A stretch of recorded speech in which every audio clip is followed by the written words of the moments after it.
ఇప్పుడు అయితే మీరు మినుగురుగులు అని ఒక సినిమాని రైటర్గా చేశారు, అది ఆస్కర్ నామినేషన్స్ వరకు వెళ్ళింది. సో దాని ద్వారా మీకు ఏమైనా గుర్తింపు వచ్చిందని మీరు అనుకుంటున్నారా? అంటే ఆ సినిమాని నమ్మి చేసాం అంతే.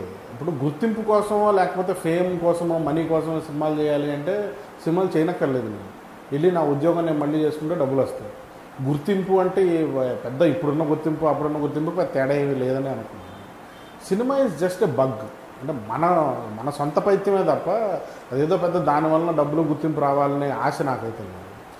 It is my mission, I want to do something. అదే ఉద్దేశంతోనే మినుగురులు రాశాను. నిజానికి మినుగురులు అయోధ్య కుమార్ గారికి సజెస్ట్ చేసినప్పుడు hour aim was to make a good film. ఒక మంచి అర్థవంతమైన సినిమా చేద్దాం.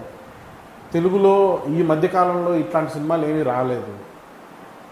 ఆ సెన్సిటివిటీ కానివ్వండి, ఎస్పెషల్లీ బ్లైండ్ చిల్డ్రన్తో అలాంటి ఛాలెంజింగ్ సబ్జెక్టు, అంటే blind children making a film is a theme of the story. So ఇది చాలా ఇన్నోవేటివ్గా ఉంది కదా అని ఒక kick. We got that excitement out of that story and we started writing and he was there to produce it. అంటే దాన్ని సామాన్యంగా ఎవడు first time film maker produce చేయడు. తనే సొంత డబ్బులు పెట్టి సొంతంగా డైరెక్షన్ చేస్తూ డబ్బులు వచ్చి సినిమా తీద్దామని కమర్షియల్ వైపు వెళ్తాడే కానీ లేదు ఇలాంటి మంచి కథను చెప్పాలి అని ఎవడో అనుకోడు. So it should be Ayodhya Kumar who should be appreciated for taking that initiative. Of course we were there to support him as writers. కానీ ఒక సాటిస్ఫాక్షన్ ఏదైతే ఉందో అంతెందుకు 4 సంవత్సరాల తర్వాత నంది అవార్డులు అనౌన్స్ చేస్తే 7 నంది అవార్డులు వచ్చేదాన్ని. ఇదే నంది అవార్డులు సినిమా రిలీజ్ అయిన ఇమ్మీడియట్ నెక్స్ట్ 1 yearకి ఇచ్చేస్తుంటే బహుశా ఈ సినిమా కమర్షియల్గా కూడా వైబుల్ అయి ఉండేదండి. టెలివిజన్ కొనడానికి రెడీ అయి ఉండేవాళ్ళు, శాటిలైట్ ఖచ్చితంగా వచ్చిండేది. ఇవన్నీ ఉన్నాయి ప్లస్లు. కానీ ఏం చేద్దాం, టైం కుదరలేదు. ఆ టయానికి శాటిలైట్లు లేకపోవడం, శాటిలైట్ కూడా మన వాళ్ళు చెడగొట్టారు.